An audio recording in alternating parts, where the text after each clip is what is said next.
Curiosidades del mundo antiguo. Y después de varias semanas, Ignacio Monzón, buenas noches. Muy buenas noches, señor Cardeñosa. Te volvemos a dejar hablar de los romanos. ¿Sí? Sí. Bueno, ya estaba yo deseando. Ya se ha levantado la verdad. Ya puedes. ¿Y a quién nos traes? ¿A Plinio el Viejo? Sí, señor. Ya que hemos estado hablando de tantos reyes de Próximo Oriente, vamos a destacar algo bueno que tenían los romanos, y es que, aparte de generales y corruptos, también tenían sus intelectuales. Sí, por ejemplo, nuestro amigo Plinio el Viejo. Que nos sitúa al comienzo de nuestra era, ¿verdad? En los tiempos de Jesucristo. En los tiempos, sí, precisamente. En tiempos nace en torno al año 23, 24 de nuestra era. Está gobernando el emperador Tiberio, y él nace en la ciudad de Comum, en la actual Como, en el norte de Italia, en la antigua Galia Cisalpina, en una familia bastante adinerada, del rango ecuestre, algo así como el segundo escalafón de la nobleza romana, pero que evidentemente tenía unas grandes posibilidades económicas, y eso le abrió las puertas a tener una enorme cultura, como demostró de sobra. Ya su nivel educativo fue mucho más alto que el de la media, y eso auguraba un personaje de un nivel cultural mucho más alto que la media. Claro, porque la educación no era realmente pública, había que pagársela de su bolsillo. Las diferentes comunidades pues pagaban a profesores públicos, entre comillas, que enseñaban a niños de esa comunidad, pero no todas lo hacían, no todas tenían la misma calidad, y en las familias pues con buen dinero se podía llegar a invertir en eso, gracias precisamente a ese concepto que hemos repetido aquí muchas veces, que es el de la paideia, de la educación griega. Pues los nobles romanos no veían con malos ojos gastar unas buenas sumas en educar a sus hijos, y que hablaran un latín perfecto, y que hablaran otras lenguas. El griego, digamos, era la lengua culta, a que conocieran la literatura, la música, la poesía y una serie de elementos que pues en las épocas más primitivas de la República Romana pues se verían como algo superfluo. Él se fue formando año tras año, al margen de que evidentemente tuviera una educación facilitada por su rango social. También está la vocación personal y la vocación interna, y el hecho de desarrollarlo. Evidentemente no todo se da mascado, sino que hay que mascar, y él era de los que mascaba, hasta tal punto que le podemos considerar el creador del concepto enciclopedia.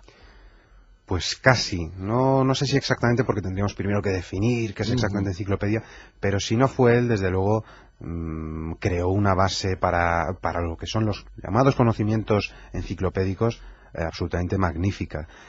Una gran filóloga española, Ana María Moure Casas, definía el carácter de este personaje pues simplemente por su compromiso con el saber. Era un hombre comprometido con el saber, con una enorme curiosidad intelectual, y una curiosidad que no tenía ningún pudor en reflejar ni en saciar.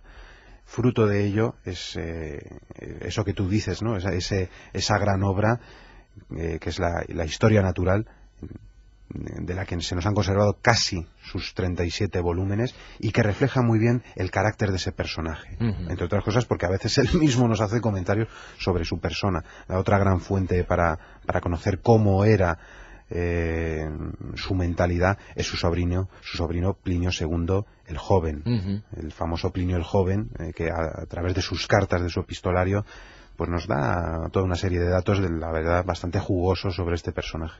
37 volúmenes que forman parte de esa historia natural, en donde está todo lo que formaba parte del saber humano sobre las diferentes disciplinas y diferentes ciencias. Pero no se conserva todo de esa historia natural, sino de otras muchas obras suyas que conocemos y de las que tenemos referencias, pero que se perdieron. Desgraciadamente esto nos pasa con demasiada frecuencia en muchísimos autores. Plinio el Joven, como hemos dicho, pues nos informa de toda una serie de obras, pues ya incluso desde su juventud, cuando su tío Plinio el Viejo era prefecto de caballería, era jefe de los jinetes, pues llegó a escribir un libro sobre el uso del venablo. Algo muy curioso, pero que evidentemente tenía una gran utilidad táctica.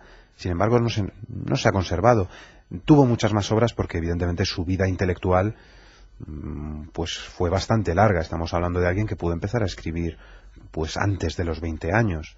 Murió con 55, con lo cual la verdad es que el tiempo le cundía bastante. ¿Qué pasa? Que no todas las obras evidentemente tenían la misma importancia, no todas esas obras se han podido redescubrir, porque yo estoy convencido de que más de una de esas obras acabarán apareciendo algún día en estas bibliotecas tan grandes. Lo que sabemos sobre ellas viene muchas veces desde referencias de la propia época a sus trabajos, ¿no? Sí, muchos autores nos hacen citas, nos hacen menciones, y a veces tampoco estamos seguros de cuántas obras escribieron, porque ellos no siempre lo hacen. No todas las obras se publican, algunas obras son como más privadas. Y bueno, es quizá también un poco lo que le pasó a Plinio. No siempre quiso publicar todos sus trabajos, o no siempre encontró pues un gran público. Nosotros publicamos para 1000 personas, 2000, 10.000. Ellos pueden publicar para 100, para 500, para público selecto, entre comillas, ¿no? Era un poco más elitista esa cultura. Has dicho que murió a los 55 años. ¿De qué murió? Pues murió por curioso.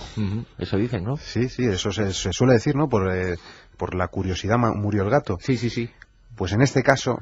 Por la curiosidad murió Plinio. Murió Plinio, sí.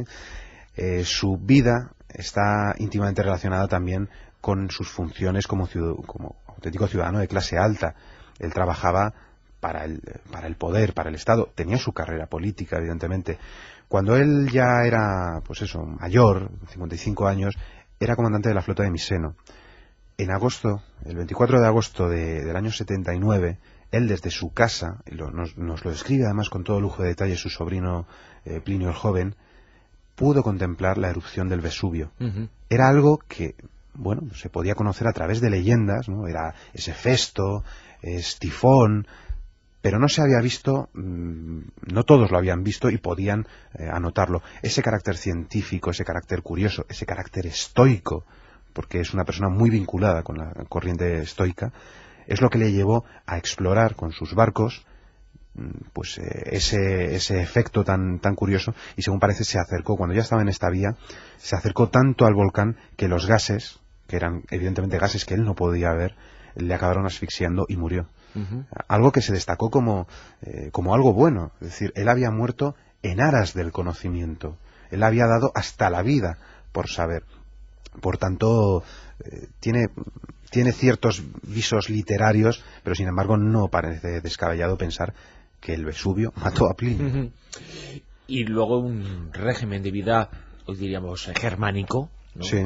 Pero esa estructura de su propia vida, ese, bueno, pues tener lo que hoy entendemos como orden, ¿no? Claro. En su día a día, en sus horarios, en su disciplina.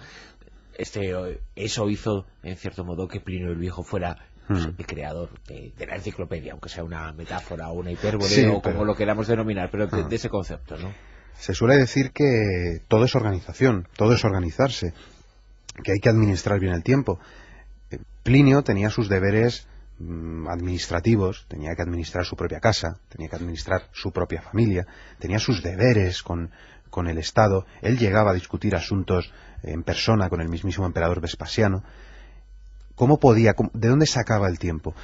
Pues por lo que nos dice su sobrino, este hombre cuando llegaba a casa, cuando volvía, leía todo lo que podía. Y si no podía leer él, mientras comía, mientras se bañaba, mientras le daban masajes, mientras tomaba baños de sol, hacía que un esclavo o quien fuera le estuviera leyendo.